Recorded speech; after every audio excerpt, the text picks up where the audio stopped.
The Alleghany Journal is delighted to speak with Sheriff Kevin Hall here. We're outside of the courthouse here in Alleghany County. Sheriff, you had an interesting weekend in Richmond. It seems that as the president of the Virginia Sheriff's Association, there's a lot to do, many relationships to make. How did it go? It went very well. We had a reception on Wednesday evening at the Sheriff's Association building there in the lobby, and the governor, lieutenant governor, and attorney general were present, along with Terry Austin, our delegate, and several other legislators. And it's really cool to be the president of an association that represents all of Virginia, but more importantly, part of your role is compensation and other considerations with respect to all the officers in the sheriff's offices and the deputies all across the state. Right. I've been blessed that my peers, been part of the association. This is my 15th year being with them, and since I've tried to be active since day one, elected sheriff, and then just my peers, asking me to get involved with the board, and this was a 5-year thing of moving up the ladder to become president. It's just an honor to represent all those fine men and women. How do you get the attention of legislators? I mean, it's one thing to have the delegate in your area supportive, but there's many priorities all across the state. How do you get them focused on proper pay for deputies and sheriff personnel? Well, that's a great question. We haven't done very well over the last few years, and there's been a little divide between some of the legislators and our association with some things over a couple of years, which I think everybody knows. And now I think that's why everybody's excited with this new administration. They came into their reception and were guaranteed us they were going to support us. They were going to support our activities. They're not just in pay, but some of the laws that were passed over the last couple of years under the Democratic control, that they were going to, try to get worked out and give us the tools that we needed and the things we need to go out here and do our job and protect the citizens of the Commonwealth. Sheriff, it seems like it's a long way from an officer of the Covington Police Department to then become sheriff.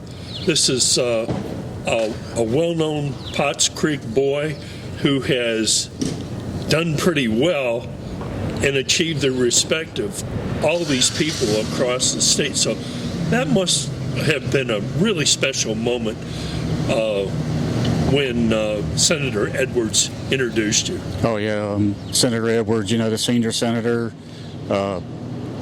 Delegate Austin, who's my friend, and our delegate here. It's very special. It's I grew up in the Potts Creek area. It was kind of looked down upon during the time that I grew up, and people looked at us as nothing but a bunch of rednecks and everything. And I just tried to work hard. My dad always taught me that, and Dad always said, treat people the way you want to be treated and be fair and work hard, and good things will happen to you. And that's just how I try to operate, and just give everything I have to this office and the Sheriff's Association, and everything that I try to do with law enforcement.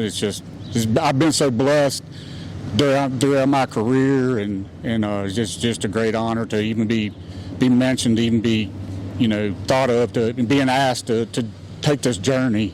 And there's just so many people behind that journey that are from here and all across the state that have helped me.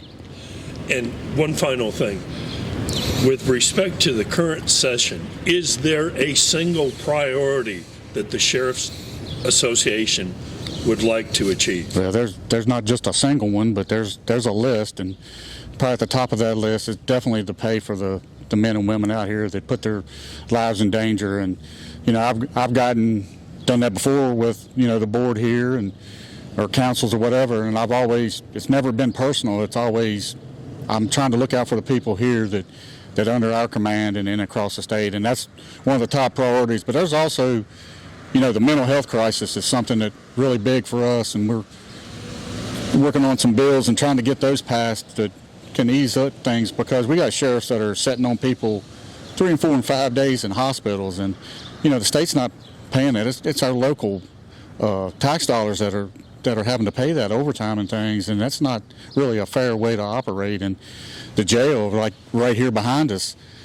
we're not the only ones, but the state is backing up people in our jail. We have 20 people that are out of compliance. They're not going by their rules. They're not paying us the money that they're supposed to be paying us to keep them. We're keeping them longer than we're supposed to, and they're still not paying the money, and that's causing the taxpayers of this county and other counties across Virginia.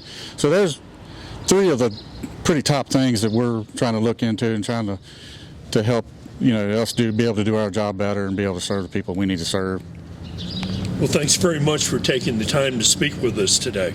Good luck in the current session. Thank you. Yeah, we're looking forward to it. We're going back here a couple weeks, and we had a big win the other day with the Marcus Alert that was going to put a whole lot more responsibility on us and the CSB, and the funding wasn't there, and we were able to get it killed in the committee